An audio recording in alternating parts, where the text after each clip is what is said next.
రోజుకు ఒక ప్రశ్న తలెత్తునే ఉంది, జవాబులు మాత్రం ఎవరికీ చిక్కట్లేదు. జైల్లో ఉన్నాడు, ఏం చెప్పాడో ఎవరికీ తెలియదు. ఒక పక్క ఎంక్వైరీలు జరుగుతున్నాయి. గమనా గారు ఆవిడ వెర్షన్లో ఆవిడ తనదైన స్టైల్లో తన పని తాను చేసుకుని వెళ్ళిపోతున్నది. దీనికి తోడు ఎవరో ఇంద్రసేన ఆట, తను పాత్ర ఏంటి.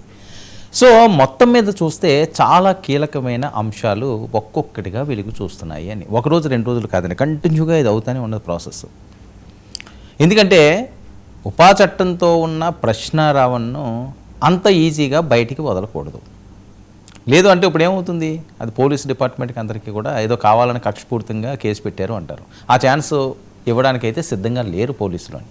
ఎందుకంటే ఇందులో ఇన్సైడ్ చాలా ఉంది కాబట్టే ఇంత సీరియస్గా దీని మీద వర్కౌట్ చేస్తున్నారు. సోదాలు నిర్వహించారు, చాలా అంశాలు జరిగినాయి. సీక్రెట్ లాకర్లు ఉన్నాయట, హార్డ్ డిస్క్లు ఉన్నాయట, ఏవో చిప్పులు ఉన్నాయట, కొన్ని ఫోన్ కాల్స్లో రికార్డులు ఉన్నాయట, అలాగే వీడియోలు ఉన్నాయట. 1 కాదు 2 కాదు కదా, చాలా చాలా చాలా చాలా చాలా చాలా దీని వెనకాతలో ఉంది. లేకపోతే ఒక సామాన్యమైన యూట్యూబ్ ఛానల్ ఇంత అంగు ఆర్భాటంతో పెద్ద పెద్ద ఆఫీసులు ఏవి మెయింటైన్ చేస్తా ప్రైమ్ లొకేషన్లో ఉన్నాయి అంటే ఏమీ లేకుండా ఎందుకు ఉంటాయి? అది సింపుల్ లాజిక్ కదా. చాలా ఉన్నాయి కాబట్టి ఇంత సీరియస్గా దీని మీద వర్కౌట్ చేస్తున్నారు. సో ఈ నేపథ్యంలో మరి సీక్రెట్ లాకర్లు ఎక్కడ ఉన్నాయి, సీక్రెట్ లాకర్లో ఏమున్నాయి, ఇలాంటివన్నీ కూడా చర్చకు వస్తున్నాయి. సో ప్రధానంగా ఇప్పటి వరకు బయటకు వస్తున్న కొన్ని సంచలన అంశాలు ఏంటంటే, కూటమిలో ఉన్న మంత్రులు ఎమ్మెల్యేలు టార్గెట్గా ఏదో నెట్వర్క్ నడుస్తున్నది అని. ఎవరా ఎమ్మెల్యేలు, ఎవరా మంత్రులు, ఏవి నెట్వర్క్ నడుస్తున్నది, ఇది కూడా సంచలనాలు రేపుతున్న అంశం. ఎందుకంటే వాళ్ళని బ్లాక్మెయిల్ చేయడం, ఏమైనా చిన్న వీడియోలు కానీ ఏమైనా చిన్న క్లిప్లు కానీ ఇలాంటివి ఏమైనా దొరికినాయి అంటే వాటిలంటే కూడా వేరే రకంగా వేరే వాళ్ళతో బెదిరించడం, ఫోన్ కాల్లో బెదిరించడం. కొన్ని ఏంటంటే హై ప్రొఫైల్ ఉన్న వాళ్ళు కొన్ని చెప్పుకోలేరండి. ప్రతి మనిషి ఎక్కడో దగ్గర చిన్న తప్పులు చేస్తుంటాడు, పొరపాట్లు జరుగుతుంటాయి, దేనికో కక్కుర్తి పడుతుంటారు, లేకపోతే ఏవో హ్యాబిట్స్ ఉంటే అవి తీర్చుకుంటుంటారు. ఇప్పుడు రాజకీయాల్లో ఉన్నంత మాత్రాన లేకపోతే హై ప్రొఫైల్లో ఉన్నంత మాత్రాన మనిషి గుండి లక్షణాలన్నీ వాళ్ళకి ఉంటాయి కదా. ఎక్కడో దగ్గర ఏదో పొరపాటు చేయడమో లేదా తప్పు చేయడమో ఏదో చేస్తుంటారు. ఇదిగో గమనం చూడండి, ఆవిడ ఎంత యాక్టివ్గా ఉన్నదో, పెద్ద కార్లు ఇవన్నీ ఎక్కడి నుంచి వచ్చినాయి, ఎవరు వీళ్ళు అసలు. సో దాని మీద ఏంటంటే ఏదైనా చిన్న క్లూ దొరికినా లేకపోతే అదే పని మీద వీళ్ళు ఉంటారట, ఇదే నెట్వర్క్తో ఉంటారు వీళ్ళు. ఎవరు ఏం చేస్తున్నారు ఏంటని వాళ్ళ పని అదే కాబట్టి. సో ఏ చిన్నది దొరికినా సరే వాళ్ళు బెదిరించడం. అమ్మో ఎందుకురా బాబు, అనవసరం పరుగు పోతుంది, మనం అనవసరం రోడ్డును పడతాము అని చెప్పి అదొక టెన్షన్ కదా. దాని మీద ఏంటంటే వాళ్ళు కూడా లొంగిపోతుంటారు. చాలామంది మనం కథలను విన్నాం, కొన్నే బయటికి వస్తుంటాయి, కొన్ని వందలు జరుగుతుంటాయి ఈ రకమైన మోసాలు, బెదిరింపులు, అన్యాయాలు. ఏదో 50 లక్షల కోసం, ₹1 కోటి కోసం 100 కోట్లు ఉన్న వాళ్ళు రోడ్డు మీద పడాలని చూసుకోరు కదా, 10 మంది నోట్లో పడాలని చూసుకోరు కదా, కుటుంబాన్ని రోడ్డును పెట్టాలని చూడరు కదా. సో ఒక్కొక్కసారి ఏంటి ఆటోమేటిక్గా బయటకు వచ్చేస్తుంది. సో వీళ్ళ టార్గెట్ అంతా ఇదే.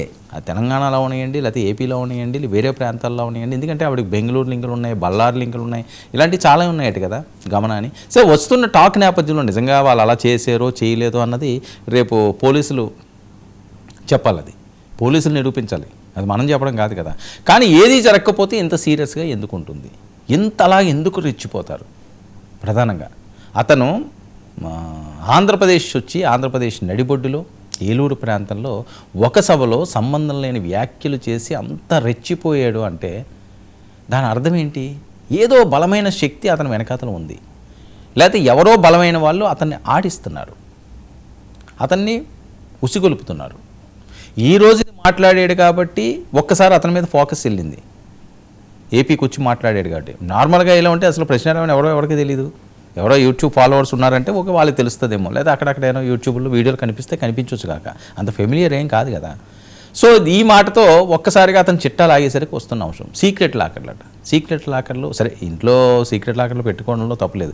అందులో ఏవో హార్డ్ డిస్క్లు ఉన్నాయంటున్నారు, కీలకమైన వీడియోలు ఉన్నాయంటున్నారు, చాలా కీలకమైన ఫుటేజ్లు ఉన్నాయంటున్నారు. మరి నిజాలా ఇవన్నీని? పోలీసులు మరి ఎప్పుడు చెప్తారు దీనికి సంబంధించి? సో కోర్టులో ప్రొడ్యూస్ చేయాలండి, బహిరంగంగా వాళ్ళు ఏం చెప్పరు.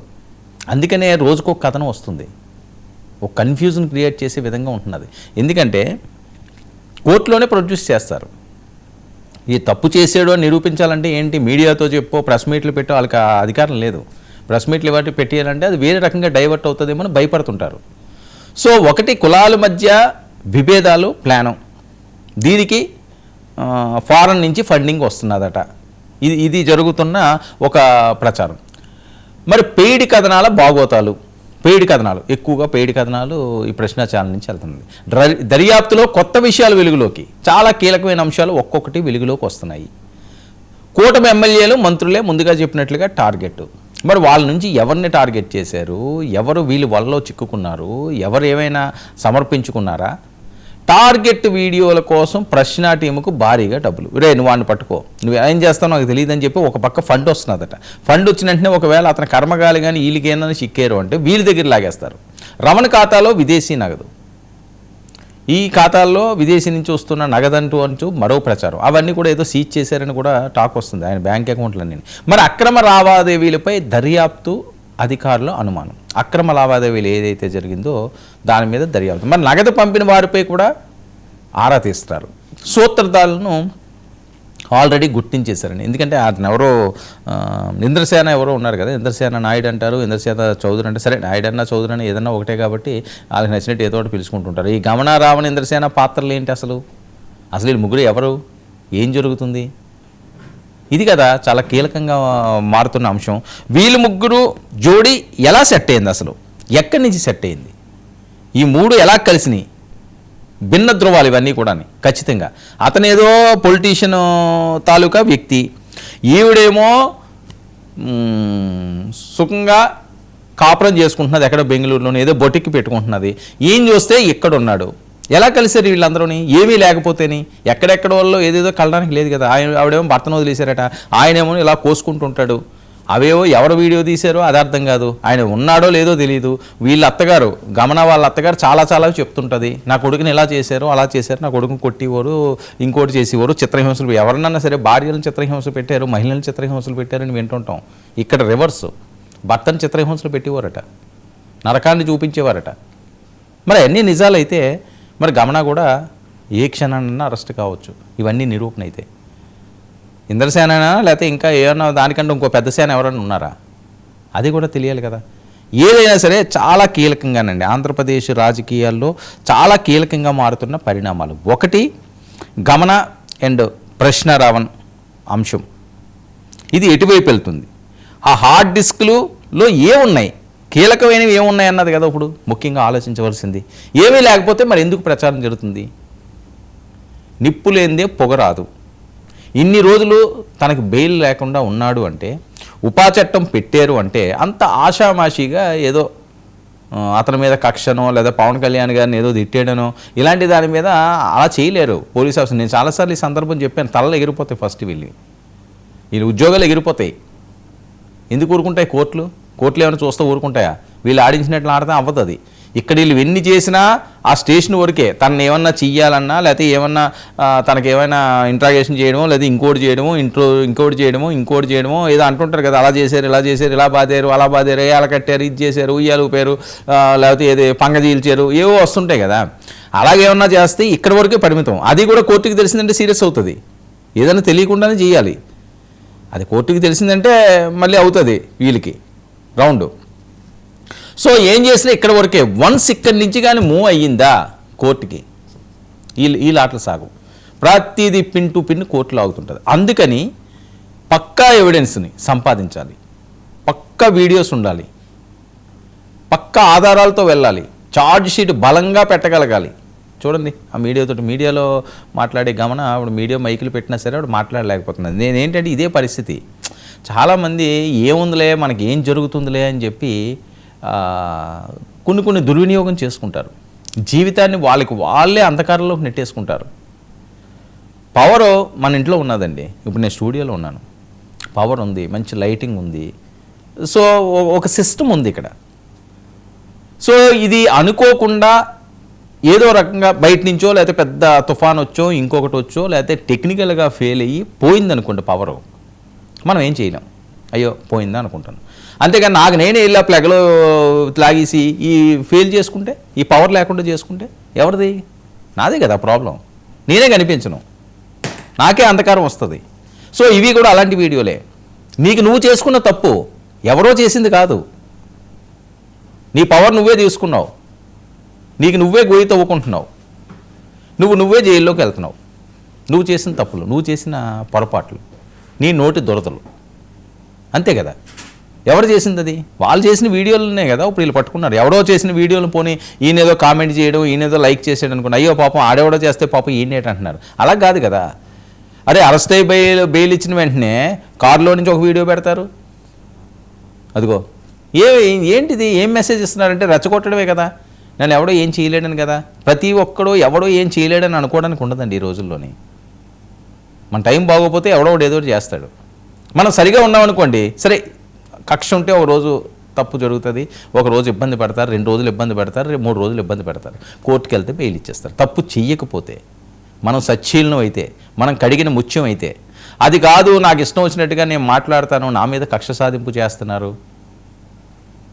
నేను వేరే అంశాలు కూడా నేను ప్రస్తావిస్తాను, లేకపోతే వేరే వాళ్ళని నేను టార్గెట్ చేస్తాను అనుకుంటే ఆ చిక్కిన హార్డ్ డిస్కులు, ఆ చిప్పులు, ఆ సీక్రెట్ లాకర్లు, ఫోన్లో ఉన్న రసక్రీడల వీడియోలు, ఇలాంటివి చాలా దొరికినాయి అంటున్నారు కదా. మరి అవన్నీ దొరికితే ఇంక మనం సచ్చీలమని ఏం చెప్పుకుంటాం?